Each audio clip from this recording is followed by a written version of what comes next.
रामकृष्ण हरी. जो अभंग सप्ताह आपण ठरवला होता,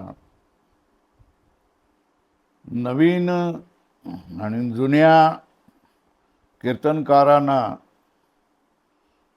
वेदांतावर असणाऱ्या अभंगाची माहिती व्हावी, समजून घ्यावं, त्याच्यामधला आतला गहन विचार समजावा, याच्यासाठी हे कीर्तन सप्ताह आपण ठेवलेला आहे. याची मी प्रास्ताविक बनवलेलं होतं की लोक वेदांताचे अभंग घेतात, आमच्यासारखे वेदांत रसिक त्यांना ऐकण्यासाठी प्रयत्न करतात, पण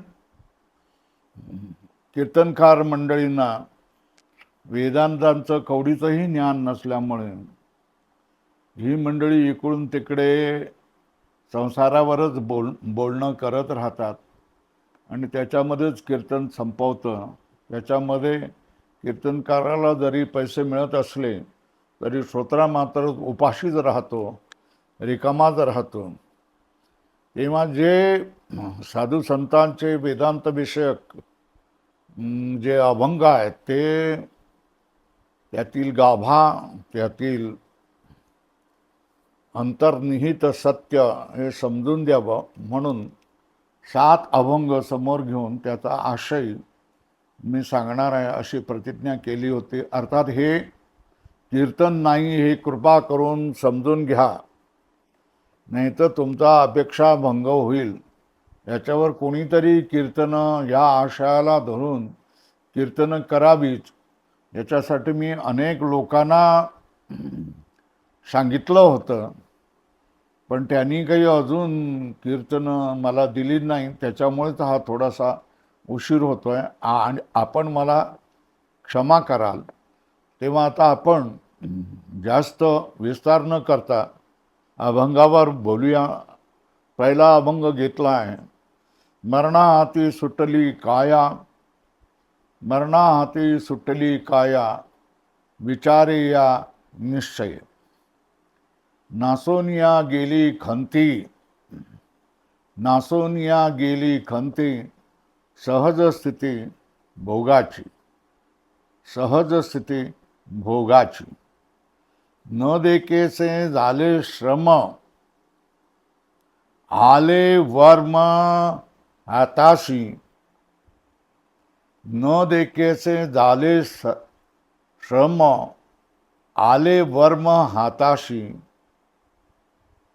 नासोनिया गेली खंती, सहज स्थिती भोगाची. नासोनिया गेली खंती, सहज स्थिती भोगाशी. तुका म्हणे कैची कीव, तुका म्हणे कैची कीव, कोठे जीव निराळा, कोठे जीव निराळा. नासोनिया गेली खंती, सहज स्थिती भोगाची. नासोनिया गेली खंती, सहज स्थिती भोगाची. अभंगामध्ये अभंग करते संत शिरोमणी तुकाराम महाराज आहेत आणि हा तुकाराम महाराज या अभंगामध्ये अधिकारवाणीने आपली सहज स्थिती सांगत आहेत.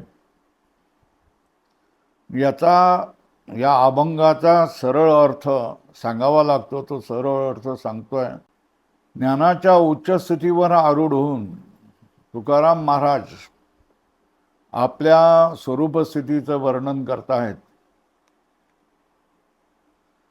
ते सांगतायत की मी भक्तीचा परिणाम म्हणून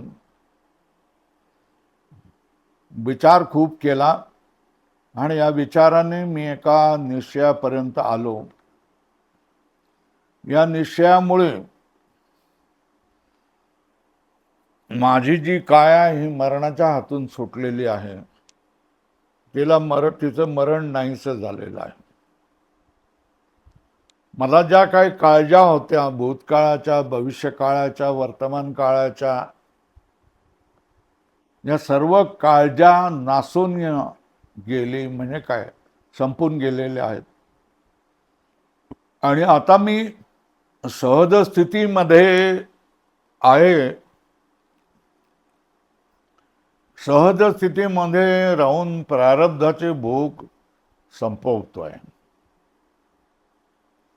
माझ्या जीवनामध्ये जो काय विचार करून मी निश्चय केला आहे, त्याच्यामुळे पूर्वी मला जे श्रम होत होते, जे क्लेश होत होते, जो त्रास होता तो सगळे त्रास क्लेश सगळ्याच्या सगळ्या गोष्टी संपून गेलेल्या. याचं कारण या त्रासाचं जे काय वर्म आहे, त्रास कशामुळे होतात, क्लेश कशामुळे होतात, आणि या त्रास आणि क्लेश याची सुटका कशी करून घ्यायची याच्या संबंधीचं जे काय वर्म आहे, जी गुप्त गोष्ट आहे, ती मला समजून आलेली आहे. आणि त्याच्यामुळे हे श्रम मला नाहीसे झालेले आहेत. शेवटच्या चरणामध्ये तुकाराम महाराज म्हणतायत की तुका म्हणे कैसी, की बा जोपर्यंत ज्ञान झालेलं नसतं, अज्ञानामध्ये असतो, तोपर्यंत मनुष्य स्वतःला हीन दीन दरिद्री असं मानत असतो आणि बलवंताची कृपा व्हावी म्हणून प्रयत्न करत असतो. सगळ्यात बलवंत देव आहे, या देवाची आपल्यावर कृपा व्हावी, देवाने आपला उद्धार करावा, देवाने आपली दया करावी, देवाने आपले श्रम कमी करावे. कीव म्हणजे दया. ही दया आता मला नकोशी झालेली आहे. आता कशी काय, कोण माझी दया करणार आणि कशासाठी दया करणार? मला दयेची जरूर नाही. का असं कसं झालं एकदम? तर याचा अर्थ सरळ सांगतायत की कुठे जीव निराळा. जीव निराळा कुठे राहिलेला आहे? जीव निराळा म्हणते जीव परमात्म तत्वाशी एकरूप झालेला आहे. द्वैतामध्ये ईश्वर आणि जीव असे दोन भाग असतात. पण आता मला ज्ञान झालेलं असल्यामुळे मी जीव म्हणून राहिलेलं नाही, त्या परमतत्वाशी एकरूप झालेलो आहे. हा झाला अभंगाचा सरळ अर्थ. आता ह्याच्याविषयी भूमिका थोडीशी करूया. तुकाराम महाराज हे संत शिरोमणी आहेत. हे संत शिरोमणी झालेत, पण संत शिरोमणी म्हणून ते जन्माला आले नव्हते. तर ते तुमच्या आमच्यासारखेच साधे सुधेच अज्ञानी जीवाप्रमाणेच होते. आणि जशा तऱ्हेने अज्ञानामुळे आपणाला सुखदुःखाला तोंड द्यावं लागतं, तसंच तुकाराम महाराजांच्या ऐन युवा अवस्थेमध्ये त्यांच्यावर भयंकर दुःखाचे प्रसंग आलेले होते. वडील वारलेली होती, बायको दुष्काळामध्ये भूक करून मेली, मुलगा भूक करून मेला. सगळ्या सावकारकी नष्ट होऊन गेली. पाटलाने गावाबाहेर काढून टाकला आणि लोकांमध्ये अत्यंत नाचक्की झाली. अशा वेळेला दुःखाच्या कडेलोटावर असताना साधू संतांच्या संगतीमुळे तुकाराम महाराजांना मदत झाली, सहाय्य झाली, सहानुभूती मिळाली. आणि साधू संतांनी तुकाराम महाराजांना कीर्तनामध्ये बसा, प्रवचनामध्ये जावा, पारायण करा, भजनामध्ये बसा अशा तऱ्हेने सांगितलं. आणि ते त्यांनी सज्जनांची गोष्ट त्यांनी मानली. ते कीर्तनामध्ये टाळ घेऊन उभे राहू लागले. त्याच्यानंतर त्यांना साधू संतांनी काही पाठांतर करायला सांगितलं, तर त्यांनी पाठांतरही केलं. मग त्यांनी ज्ञानेश्वरीची आणि भागवताची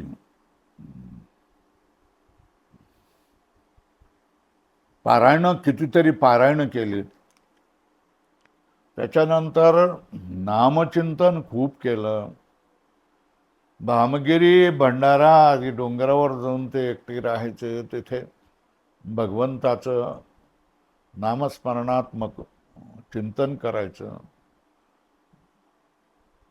त्याच्यानंतर त्यांना कवित्वाची प्रेरणा झाली आणि त्यांनी अभंग रचना ही सुरुवात केली. ज्यावेळेला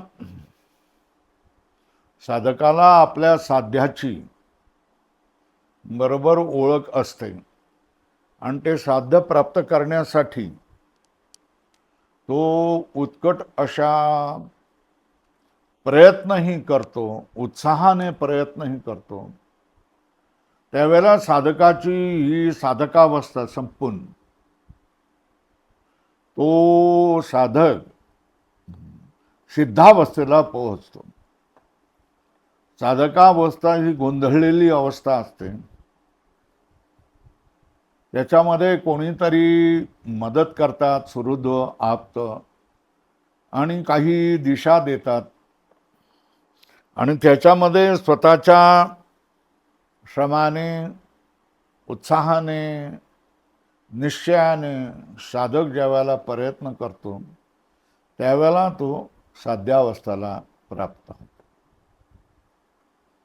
तुकाराम महाराजांनी नवदा भक्तीमधील जे विष्णू स्मरण रूप जी भक्ती आहे त्या भक्तीचा खूप निष्ठापूर्वक अनुष्ठान केलं आणि या अनुष्ठानामधून त्याने भगवंताचं प्रेम संपादन केलं. भगवंताने देखील त्यांना भरभरून देण्याचा प्रयत्न केला. कारण भगवंताविषयी तुकाराम महाराजांनी अभंग केला आहे. बहु उता वेळ भक्ताचिया काजा होशिकेशी राजा माय बापा. भक्ताच्या काजासाठी तू अत्यंत उतावीळ होतोस. तेव्हा आपल्या स्वरूपाचं ज्ञान आपल्या अनन्य एकनिष्ठ भक्ताला द्यावं अशा तऱ्हेने भगवंताला वाटणं हे साहजिक होतं. आणि भगवद्गीतेमध्ये सुद्धा भगवंत आपल्या भक्ताविषयीचं कर्तव्य, आपलं कर्तव्य सांगतायत. तेषां सतत युक्तानां भजतां प्रीतिपूर्वकं ददामि बुद्धियोगं तं येन मामुपयान्ति. जे भक्त माझ्याशी सतत जोडलेले आहेत आणि अत्यंत प्रेमपूर्वक माझी उपासना करतात त्यांना मी एक बुद्धियोग देतो. म्हणजे त्यांच्या बुद्धीमध्ये कायापालट करून टाकतो. बुद्धी उत्कृष्टतेला पोचवतो की ज्याच्यामुळे ते माझ्या स्वरूपाला येऊन पोचतात.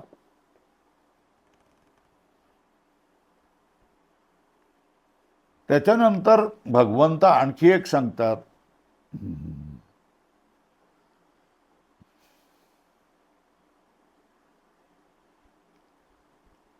तुकाराम महाराज सांगतायत की माझ्या विठोबाचा कैसा प्रेम भाव आपणची होय देवगुरु. पर्ये देह भाव पुरवी वासना अंतिते आपणा पासी न्यावे. योगक्षेम त्यांचे जाणे जड भारी, वाट दावी हात करी धरून या. माझा विठोबा अत्यंत प्रेमळ आहे आणि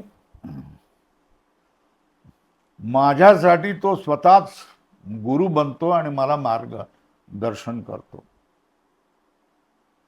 मला जी देह भावनेने भगवंताची उपासना करायची होती,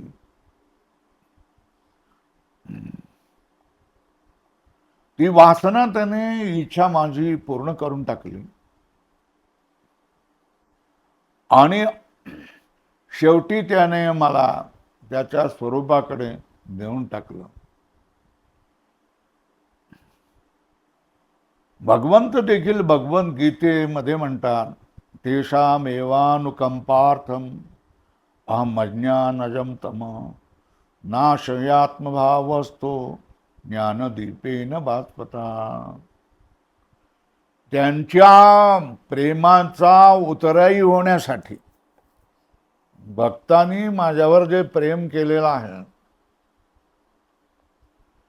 त्यांचा उतराई होण्यासाठी, त्यांच्यावर उपकार करण्यासाठी, त्यांना काही देण्यासाठी मी काय देतो त्यांना, मी अज्ञानातून उत्पन्न झालेला जो अंधकार आहे, जो त्यांच्या अंतःकरणामध्ये असतो, तो त्याचा मी नाश करतो. कशाने? आत्मदीपेन भास्वता, चमचम करणाऱ्या आत्मारूप दिव्याने त्यांच्या अंतःकरणामध्ये असणारा जो अज्ञान रूप अंधकार आहे त्याला मी काय करतो? नाश करून टाकतो. तेव्हा भगवंताने हे जे वचन दिलेलं आहे,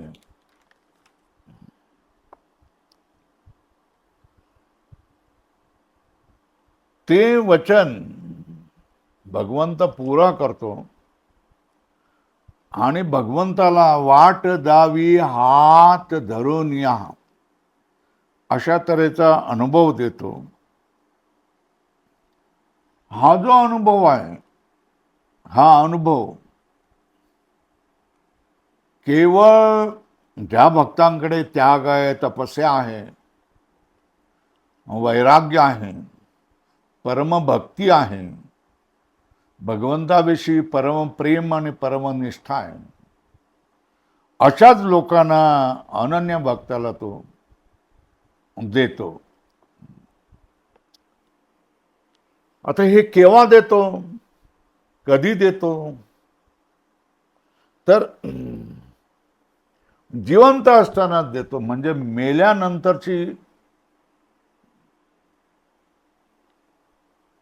मेल्यानंतरचं सांगणं नाही. भगवंत ज्यावेळेला, संत ज्यावेळेला, भक्त ज्यावेळेला जिवंत असतो, त्याच वेळेला भगवंत त्याच्या मनामध्ये स्फुरण देऊन देतो. त्याच्यामध्ये वेदांताचं ज्ञान देतो, त्याला जीवनमुक्ती देतो, त्याला ज्ञान देतो. तुकाराम महाराज सुद्धा ह्या आपल्या जीवनमुक्तीच्या अवस्थेचं वर्णन करतायत. तुका म्हणे, आम्ही भक्ती परनिली नोवरी, आता 4 दिवस खेळी मिळी. कधी एका ठिकाणी म्हणतात, तुका म्हणे आम्ही मुक्तीची माथा. आणखी काही ठिकाणी म्हणतात, तुका म्हणे कृतकृत्य झालो, इच्छेते तो पावलो. अशा तऱ्हेने ही एक भावावस्था आहे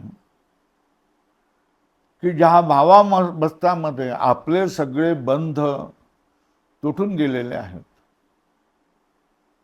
आपल्याला दुःख देणारी जी अज्ञानाची भूत आहे ती दूर पांगून गेलेली आहेत आणि सगळ्या भयापासून, सगळ्या दुःखापासून, सगळ्या काळजापासून आपण सुटून गेलेलो आहोत. हीच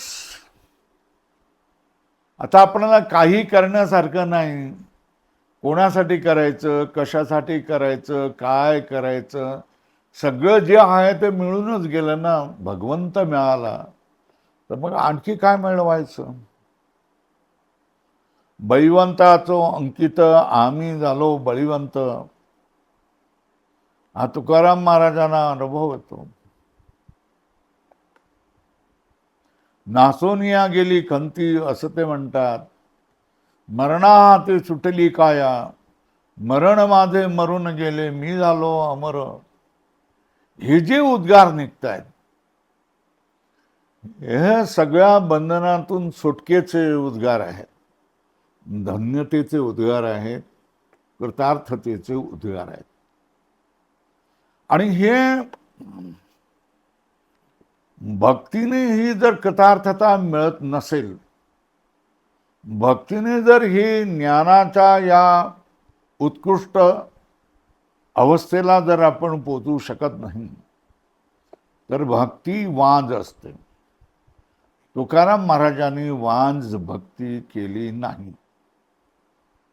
तुकाराम महाराजांच्या भक्तीमधून तुकाराम महाराजांना ज्ञान प्राप्त झालं आणि भक्तीची जी परिपूर्ण अवस्था म्हणजे आपल्या स्वरूप ज्ञानामध्ये राहणं आणि जीवनमुक्तीच्या अवस्थेमध्ये लोकांसाठी काम करणं, याच अवस्थेमध्ये तुकाराम महाराज राहिले. ही अवस्था त्यांनी भक्तीच्या श्रेष्ठ अनुष्ठानाने, भगवंताच्या प्रेमाने प्राप्त करून घेतली. आता गोष्ट आहे, संत संवेदनाशील असतात आणि उपकारी असतात.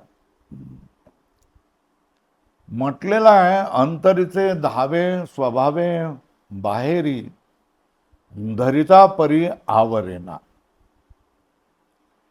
तेव्हा तुकाराम महाराजांना देखील जे भगवंताने दिलेल्या देण्यामधून जे परमानंद आणि परमसुख प्राप्त झालं ते त्यांच्या अंतःकरणात मावेनासं झालं. त्यांनी ते लिहून ठेवलं कागदावर आणि ते आमच्यापर्यंत देखील आणलं. ते दुसऱ्यांना सांगण्यासाठी त्यांनी कागदावर लिहून टाकलं. आता प्रश्न येतोय की स्वतःचं सुख प्राप्त झालेलं आहे, मग ते लिहून दुसऱ्यांसाठी कशासाठी म्हणून सांगायचं. तर संतांचा हा स्वभाव आहे. काय स्वभाव आहे? बुडते हे जन न देखवे डोळा, म्हणून कळवळा येत असे. आम्ही सर्वश्रेष्ठ अनन्य अशा तऱ्हेची भगवंताची भक्ती केली. भगवंताने आमच्यावर अनुग्रह केला, भगवंताने आमच्यावर कृपा केली, भगवंताने आम्हाला बंधनामधून सोडलं, भगवंताने आम्हाला अनंत सुख दिलंय. आम्ही अनंत सुखाच्या शय्येवर लोळत आहोत. पण हे सुख केवळ आम्हालाच मिळावं असं आम्हाला वाटत नाही, तर ते तुमच्यासारख्या अन्य साधकांना सुद्धा हे सुख मिळावं म्हणून या सुखाच्या अनुभूतीचा बोध दुसऱ्यांनाही करून देण्यासाठी तुकाराम महाराज हा अभंग करतायत. मरणाहाती सुटली काया, विचारे या निश्चय. आता या संपूर्ण 4 चरणाच्या अभंगामध्ये पहिल्या चरणाचा जो दुसरा भाग आहे म्हणजे विचारे या निश्चय. विचारे या निश्चया हे संपूर्ण जीवनभरच्या भक्तीचं फळ आहे. म्हणजे तुम्ही विचारही करायला लागलात, नुसतं विचार करूनच थांबत नाही, तर निर्णयही करतात, निश्चयही करतात. मग भक्तीचं फळ हा विचार आणि निश्चय आहे. आणि विचार आणि निश्चय केल्याची फळं हे पुढच्या चरणामध्ये सांगतायत. कुठलं? मरणाहाती सुटली काया, मरणाच्या तडाख्यातून माझं शरीर सुटून गेलं. फिर आणखी काय सांगतायत? नासोनिया गेली खंती 2, आमच्या सगळ्या काळजा संपून गेल्या, राहिल्या नाहीत शिल्लक. 3, सहज स्थिती भोगाची, जे मिळत आहे, पदरात पडत आहे, ते सगळं आम्ही बघतोय. भोगाची सहज स्थिती झालेली आहे, काही अडचण आम्हाला राहिलेली नाही. नंतर 4थं सांगतायत न देखे से झाले श्रम. ज्यावेळेला मला कळत नव्हतं त्यावेळेला मी दुःखाने पिचत होतो, त्रास होत होता, पण आता मला हे श्रम जाणवतच नाही. 5वं सांगतायत आले वर्म हाताशी. या सगळ्याचा अर्थ मला समजतो आहे, या सगळ्याचं कारण मला समजतं आहे.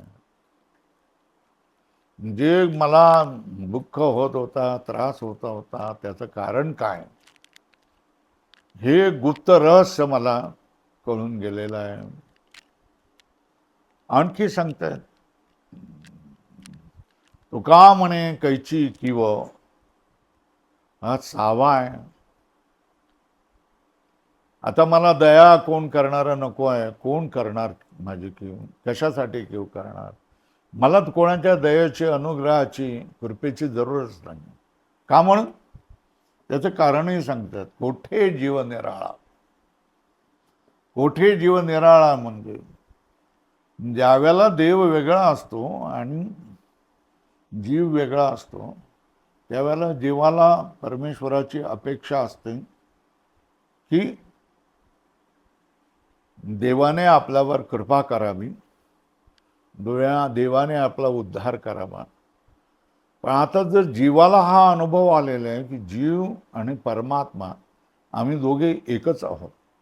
जो परमात्मा आहे तो सर्वत्र जीव रूपाने आहे आणि जीव जो आहे वो सर्वत्र परमात्मा रूपाने विद्यमान आहे. आता इथे कोणाची कीव करणं, कोणाचं कीव न करणं, उद्धार करणं, दया करणं, अनुग्रह करणं, या सगळ्या गोष्टी संपून जातात. ही झाली भूमिका. आता एक एक चरणाला धरून आपण काय करू याचा अर्थ करूया. तुकाराम महाराज पहिल्या चरणामध्ये सांगतायत मरणाहाती सुटली काया, विचारिया निश्चय. या लोकाला मर्त्यलोक म्हटलं जातंय. मर्त्यलोक याच्यासाठी म्हटलं जातं कारण या ठिकाणी मर्त्य असतात. मर्त्य कोणाला म्हणायचं? तो जो मरून जातो त्याला मर्त्य म्हणायचं. म्हणजे ज्याला मरण निश्चित आहे त्यालाच काय मर्त्य म्हणायचं.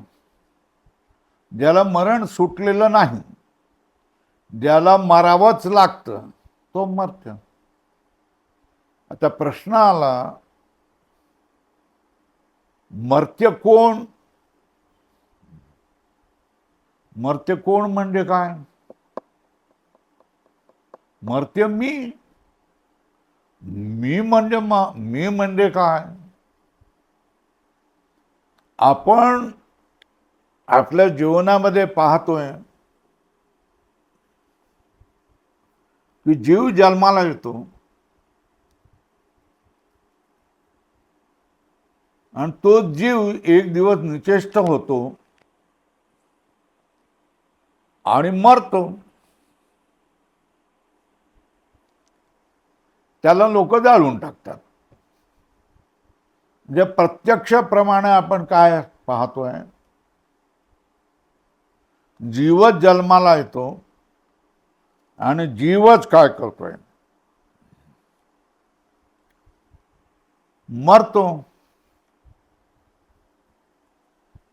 पण माझा आत्म्याचा ह्या शरीराशी संबंध आहे.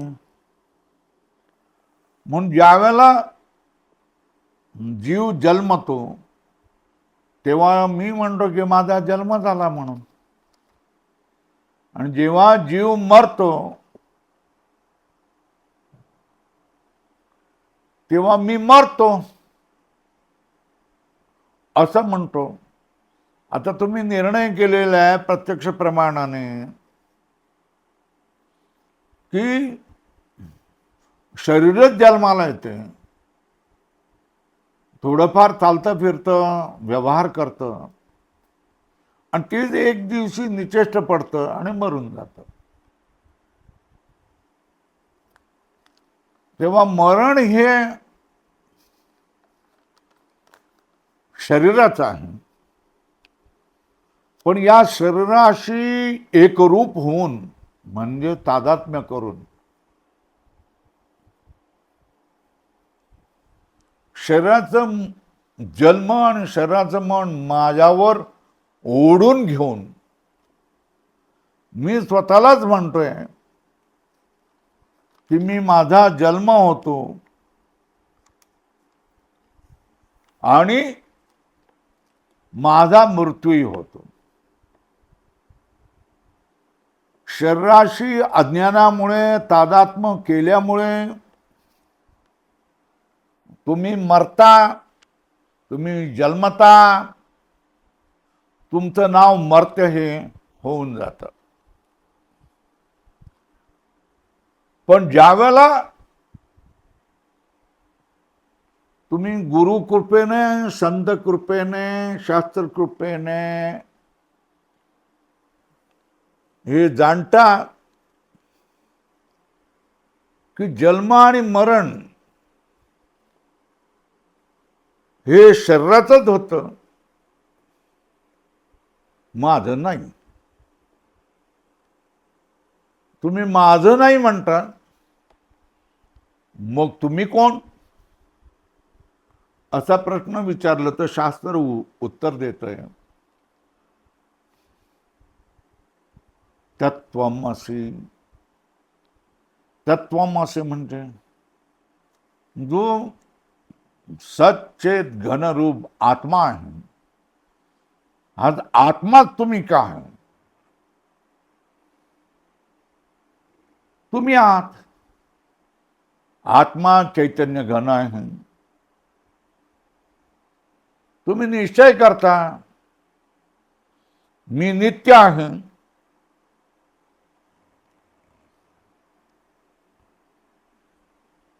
शरीर अनित्य आहे. मी अमर आहे, शरीर मर्त्य आहे. मरण शरीराचं होतं, मरण माझी होत नाही, मी अमर आहे. जन्म शरीराचा होतो, माझा आत्म्याचा जन्माशी काही संबंध नाही. तुकाराम महाराज हे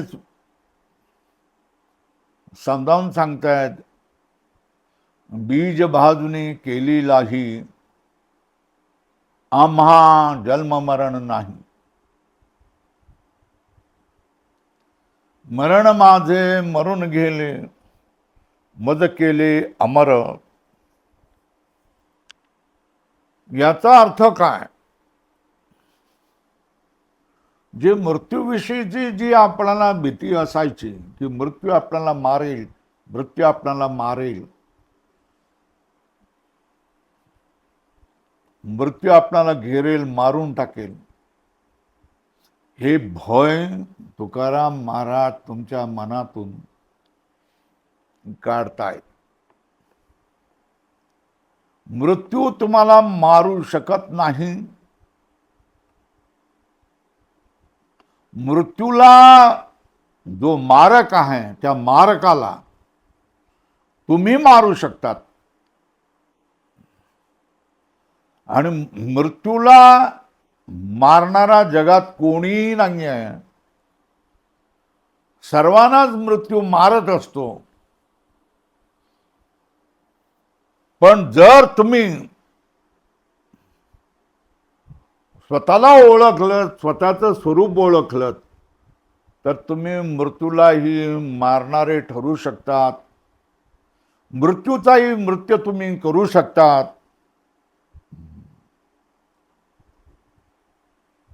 आणि या मृत्यूच्या भयामधून आपणाला तुकाराम महाराज बाहेर काढतात. मृत्यूला तुम्ही मारू शकतात. मृत्यूचे तुम्ही मारक असू शकतात. तुम्ही मरू शकत नाहीत. तुम्ही अमर बनू शकतात. अमृतत्व तुमच्या हातामध्ये आहेत. अशा तऱ्हेने तुकाराम महाराज आपणाला समजावतात. आता इथे आपण अधिक पुढे जाऊन विचार करूया. हा निर्णय झाला की मृत्यू माझा नाही, जन्मही माझा नाही. मृत्यू हा शरीराचा असतो आणि जन्मही शरीराचा असतो. तेव्हा आता आपण पाहूया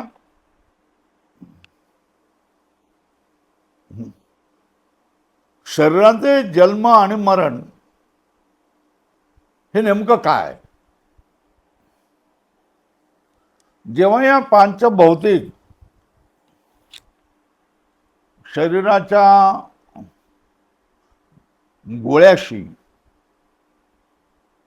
चैतन्य तत्वाचा संबंध येतो, तेव्हा ते आईच्या उदरामधून जन्माला येतं. हा संबंध गर्भात असल्यापासूनच असतो. पण आईच्या उदरातून बाहेर आल्यानंतर त्या जीवाचा, त्या माणसाचा जन्म झाला असं म्हटलं जातं.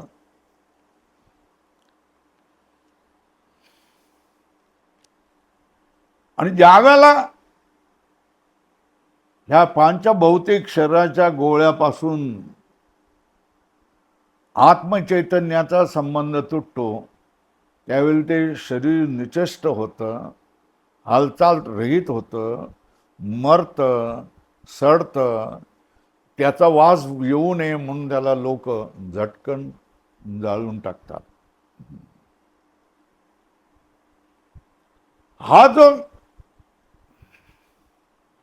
शरीर आणि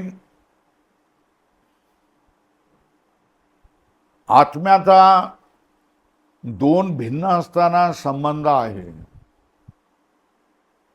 हा संबंध अज्ञान अवस्थामध्ये कळतच नाही. आणि आपण आत्मा असताना आपण शरीर म्हणतो, कारण शरीर आणि आत्म्याचा एक संबंध आहे असं आपण म्हणत असतो. अज्ञानाच्या काळात हा संबंध खरा असतो. ज्यावेळेला तुम्हाला ज्ञान होतं त्यावेळेला समजतं की हा संबंध काल्पनिक आहे, उपाधीचा आहे. आणि उपाधी ही खोटी असते. त्याच्यामुळे हा संबंध तुम्ही तोडू शकतात. ज्यावेळेला संत, भगवंत हे तुम्हाला तुमचं स्वरूप समजावून देतात, तत्वज्ञानाचा उपदेश करू शकतात, त्यावेळेला तुम्ही स्वतःला शरीरापासून अलग करता, शरीरापासून दूर करता. माझा शरीराशी संबंध नाही आहे, मी अलग आहे. तुम्ही शरीरापासून स्वतःचे फारकत घेता. ज्या क्षणी तुम्हाला स्वतःचं स्वरूप कळतं, त्याच क्षणी तुम्ही स्वतःला शरीर मानायला लाजता.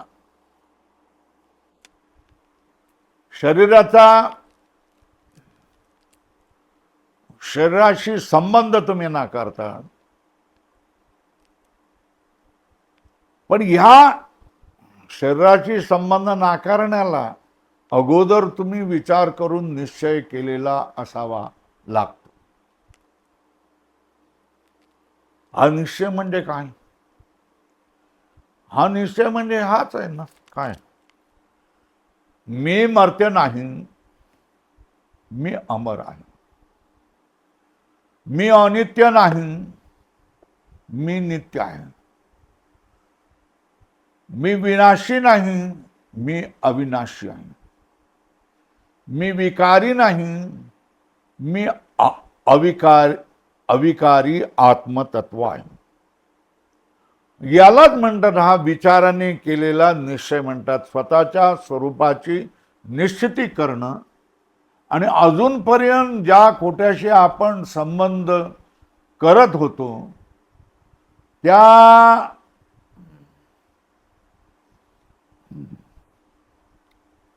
त्याच्या तो संबंध तुम्ही नाकारणं हे महत्वाचं आहे.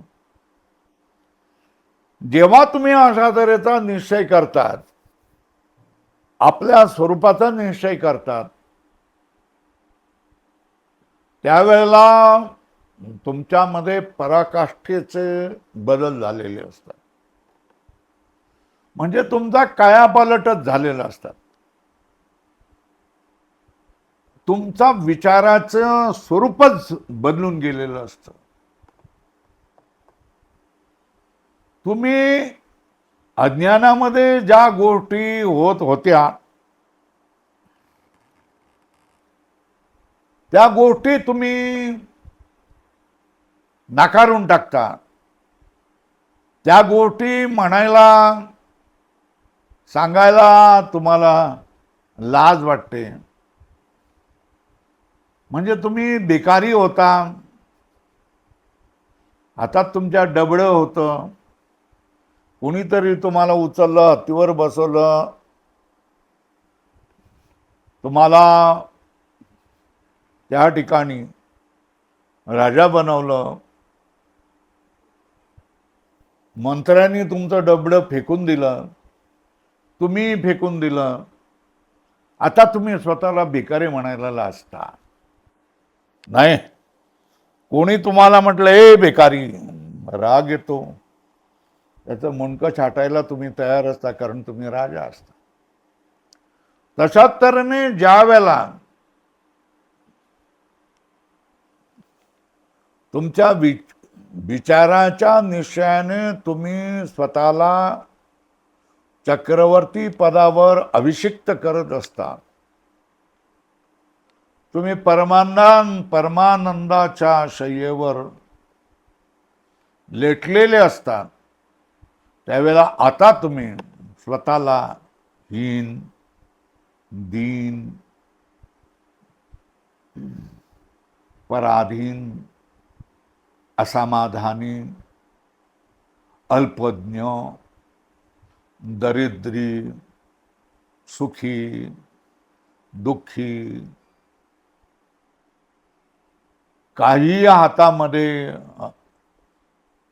स्वतंत्रता नसलेला, असे जे तुमचं हीनता, दीनता, दारिद्र्य, दुःखित्व या सगळ्या गोष्टी काय करून जातात, पळून जातात.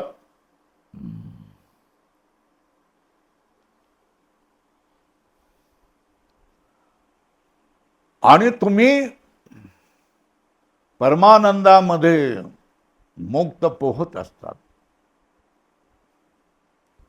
हे झालं विचार आणि निश्चयाचं फळ. भक्तीचं फळ विचार आणि विचाराचा निश्चय. आणि हा विचाराचा निश्चय केल्यानंतर काय फळ मिळतं ते सांगतायत. पहिल्या चरणाच्या पहिल्या पादामध्ये मरणा हाती सुटली काया. तर प्रश्न होतोय, मरणा हाती मी सुटलो हे समजू शकतो आपण. मी म्हणजे आत्मा, जीव या मरणाच्या हातातून म्हणजे तडाख्यातून, जाळ्यातून सुटलो हे आपण समजू शकतो. पण जन्म आणि मरण हे शरीराचं व्यवच्छेदक लक्षण आहे. जन्म आणि मरणापासून शरीर राहू शकत नाही.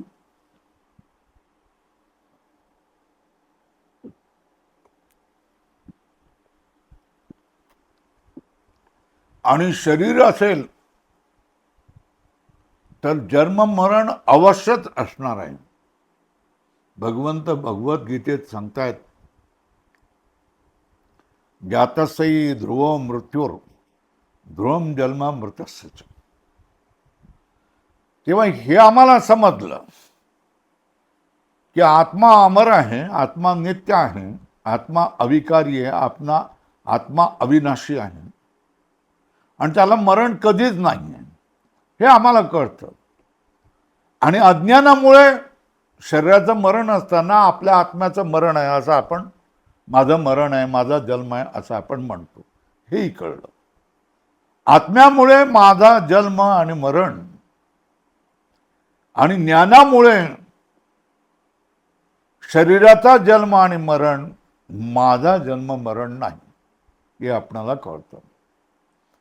तेव्हा शरीराला जन्म आणि मरण असणारच ना. मग मरणाहातली सुटली काया असं म्हणतात. काया सुटली, मरणाच्या तडाख्यातून काया सुटली असं म्हणतात. हे कसं काय? गोष्ट आहे, तुम्हाला ज्ञान झालं की तुम्ही शरीरापासून वेगळे होता, अलग होता, तुमचं स्वरूप तुम्ही जाणता आणि तुम्ही शरीराची ओझी जी जन्म मरण आहेत हे तुम्ही नाकारता. हे मान्य आहे. पण तुम्हाला ज्ञान झाल्यानंतर काही काळ तुम्हाला प्रारब्ध तुमचं भोगावं लागतं. ते भोगावा लागल्यानंतर तुम्हाला कैवल्य प्राप्त होते आणि तुमची शरीराशी कायमची ताटातूट होते. शरीराने आपले भोग भोगले की तेही संपतं. आता तुमचं हे शरीर पुन्हा काही जन्म घेणार नाही आणि पुन्हा काही मरणाच्या हाती जाणार नाही. एकदा हे शरीर संपलं की तुम्हीच राहता, पण शरीर कायमचं संपतं. त्याला पुन्हा पुन्हा जन्म घ्यावा लागत नाही, पुन्हा पुन्हा मरणाच्या तडाख्यात सापडावा लागत नाही. म्हणून म्हटलेलं आहे, मरणा हाती सुटली काया.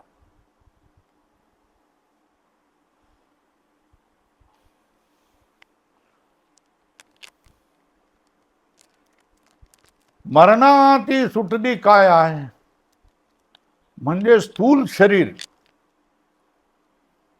हे मरणाच्या हाती सुटलं. पण अनंत प्रकारच्या, अनंत गोष्टीच्या काळजा आपल्या सूक्ष्म शरीरामध्ये म्हणजे मनामध्ये, अंतःकरणामध्ये असतातच. मग त्या कशा काय नष्ट होतील? स्थूल शरीर नष्ट झालं म्हणजे तुमची काया मरणा हाती सुटली. पण ज्या वेळेला तुम्ही विचार करता, निश्चय करता,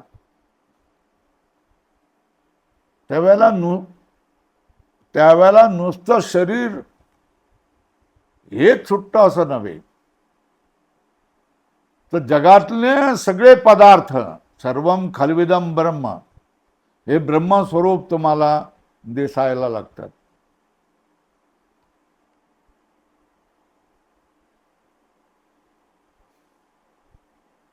ऐसा ज्याचा अनुभव विश्वदेव सत्यत्वे, अशा तऱ्हेने तुकाराम महाराज म्हणतात, संपूर्ण जगाचा आत्मरूपाने तुम्हाला अनुभव येतो. इंद्रिय, मन, बुद्धी हे सगळे देखील आत्मस्वरूपामध्ये लीन होऊन जातात. काळजीचं स्वरूप काय? काळजीचं स्वरूप हेच आहे, कसं होईल,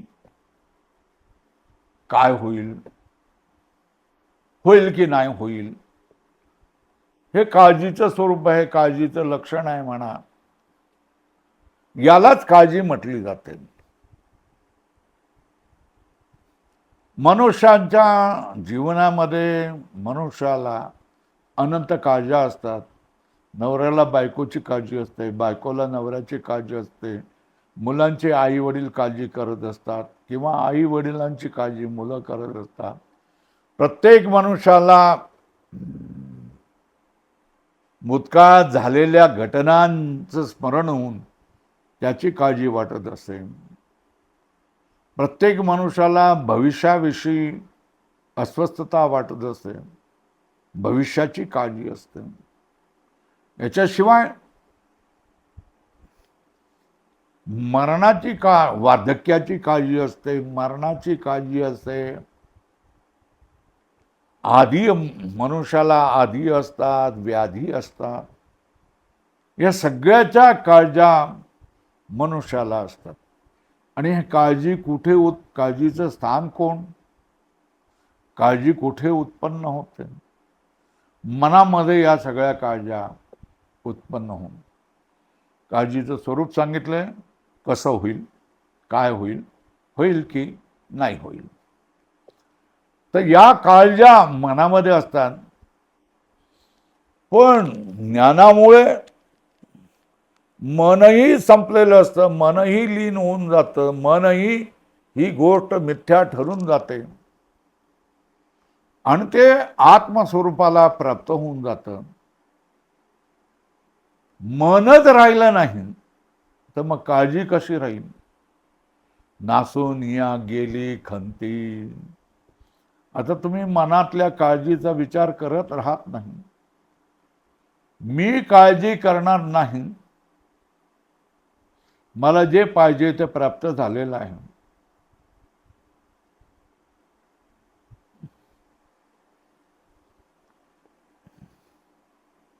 तो म्हणतोय अनंत जन्मीचे विसरलो दुःख. त्याप्रमाणे त्याचं दुःखाचं सगळं नाश झालेला असतो, काळजीचा नाश झालेला असतो. मात्र शिल्लक काय राहतं? कृतकृत्य झालेलं आहे. तुका म्हणे कृतकृत्य झालो, इच्छेचे पावलो. सगळं प्राप्त झालेलं आहे, मग काय काय शिल्लक राहत आहे? अजून कैवल्य प्राप्त झालेलं नसतं, भोग शिल्लक राहिलेला आहे. शरीर तुम्हाला जाणवत असतं. तर मग सहज स्थिती भोगाची. जोपर्यंत शरीराचं प्रारब्ध संपत नाही तोपर्यंत शरीर हालचाल करत राहणार आणि त्याला काही ना काहीतरी भोग प्राप्त होणार आहेत. हे भोग आपल्या कर्माचेच भोग आहेत, याला दुसरं कोणी कारण नाही आहे. आणि हे भोग पुन्हा भोगल्याशिवाय संपतही नाही. तेव्हा हे भोग भोगले पाहिजेत. हसत भोगा, रडत भोगा. पण ज्ञान झाल्यानंतर तुम्ही निश्चिंतपणे हसत हे भोग भोगत असता. सहज स्थिती भोगाची अशा तऱ्हेने या ठिकाणी म्हटलेलं आहे. भोग होत असतात, तुम्ही त्यांना तटस्थपणे पाहत असतात. माझं शरीर भोग करताय, त्या शरीराचं प्रारब्ध कधीतरी संपेल, मला कैवल्य कधीतरी प्राप्त होऊन जाईल, या भूमिकेमध्ये तुम्ही राहता. जे मिळेल ते तुम्ही खाता. जगाविषयी तुमची तक्रार नसते, कोणाविषयी काही तक्रार नसते, कोणाविषयी तुम्हाला खंती दे नसते. आता याच्यावर सांगतायत की ज्या वेळेला अज्ञान होतं, त्या अज्ञानाच्या काळामध्ये शरीर, इंद्रिय, मन, बुद्धी, या सगळी इंद्रिय आणि शरीर हे तुमच्यासाठी राबत होतं. आणि हे राबल्यामुळे तुम्हाला श्रम होत होते. हे श्रम देखील काय, विचार या निश्चयामुळे हे श्रम देखील काय झाले, न देखेसे झाले श्रम, आले वर्म हाताशी. श्रम देखील मला दिसत नाही आहेत, म्हणजे होत नाही आहेत, आणि माझ्या हाताशी वर्म आलेलं आहे, गुप्त रहस्य मला कळलेलं आहे, याच्या पाठीमागचं गूढ मला कळलेलं आहे. मनुष्य जो पण अज्ञानात असतो तोपर्यंत आपलं शरीर, आपला कुटुंब कबाला, आपलं नोकरी, आपला उद्योगधंदा, आपला व्यवसाय, आपलं राजकारण, यासाठी मरून दिवस रात्र 18 घंटे काय करत असतो, श्रम करत असतो. तृष्णा ह्याला स्थिर ठेवत नाहीत, शांत बसू देत नाहीत, सारखं त्याला काम करायलाच लावतं. आणि हा माणूस अनेक क्लेशाचा अनुभव करतो. आध्यात्मिक, आदि भौतिक, आदि दैविक, त्रिविध ताप, या 3 प्रकारच्या तापाला तो ग्रस्त असतो आणि त्याच्या जीवनामध्ये कधीच विश्राम नसतो. पण ज्या वेळेला त्याला ज्ञान होतं, आपल्या आत्मस्वरूपाचं भान होतं, आपण केवळ एक परमात्मा स्वरूप आहे, तेव्हा आता समोर त्याचा प्रश्न निकालात निघतो. सगळे प्रश्न, कोणासाठी काम करायचं, कशासाठी मग काम करायचं, त्याचा फायदा काय. आता हे जर श्रम करायचं असेल तर शरीराने करावे, मी श्रम करणार नाही, मी शरीराचं ओझं वाहणार नाही.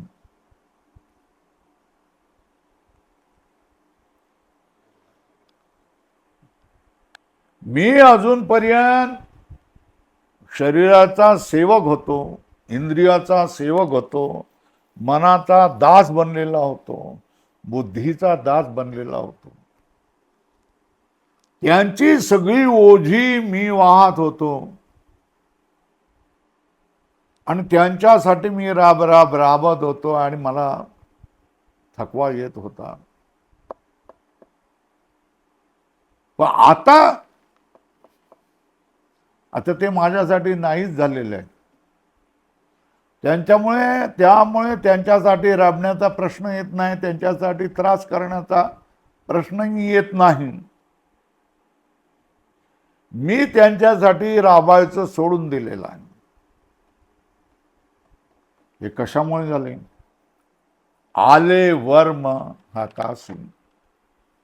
मला या सगळ्याचा अर्थ समजलेला आहे. मला या सगळ्याचं ज्ञान झालेलं आहे. मला मी कोण आहे हे मला समजलेलं आहे. अखंड जगत प्रपंच काय आहे हेही मला समजलेलं आहे. आणि परमात्मा तत्वाचं स्वरूप काय हेही मला कळलेलं आहे. संपूर्ण जगत हा माझा आत्मा आहे ही गोष्ट मी विचार करून निश्चित केलेली आहे. आणि हे वर्म मला हाताशी आलेलं आहे. मला समजलं हे सगळं गूढ ह्या गोष्टी सगळ्या गोष्टी मला समजलं आहे. प्रपंच हा आत्मस्वरूप आहे आणि जीवही हाही आत्मस्वरूप आहे. आणि या जगामध्ये एकमेव द्वितीय ब्रह्मतत्व मतलब परमार्थ तत्वच आहे हा माझा पूर्णपणे निश्चय झालेला आहे.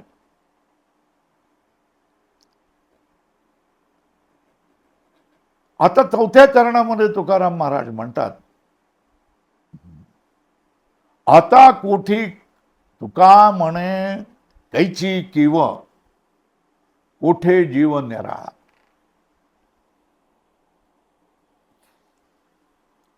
अरे मग दोन माणसं वेगळी असतील, हा बलवान असेल तर त्याला सहाय्य करेल, हा धनी असेल तर त्याला पैसे देईल, हा मोठा असेल पालक असेल तर त्याचं रक्षण करेल, ह्याच्याजवळ काही असेल तो त्याच्यावर कृपा करेल, त्याच्यावर दया करेल, त्याला दान करेल, त्याची कीव करेल. पण तुकाराम महाराज म्हणतात, आता मी विचार केलेला आहे, निश्चय केलेला आहे, माझं स्वरूप मला कळलेलं आहे,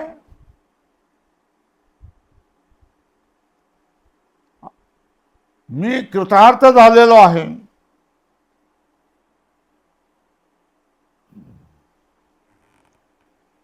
आता मला काही कशाचीही गरज नाही आहे.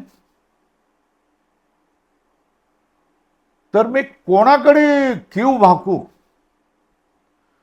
कोणाकडे दयाची प्रार्थना करू, कोणाकडे माझ्या उद्धाराची प्रार्थना करू, कशासाठी करू. मला माझं स्वरूप कळलेलं आहे. कारण कुठे जीव निराळा.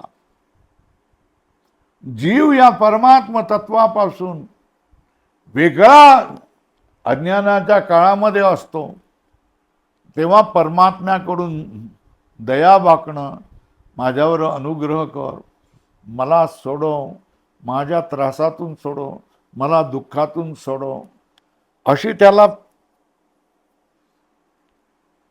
प्रार्थना करणं भाग असतं. आणि देवही त्याची कीव करतो, दया करतो. पण आता त्याला आपलं साधकाला आपलं स्वरूप समजल्यानंतर आपण राजा आहोत, आपण चक्रवर्ती आहोत, आपण सिंह आहोत,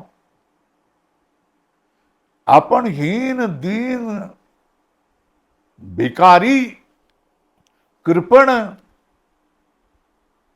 दयेचे पात्र असं नाही आहे. आता तो सांगतोय, मला कोणाचीही दया नको, मला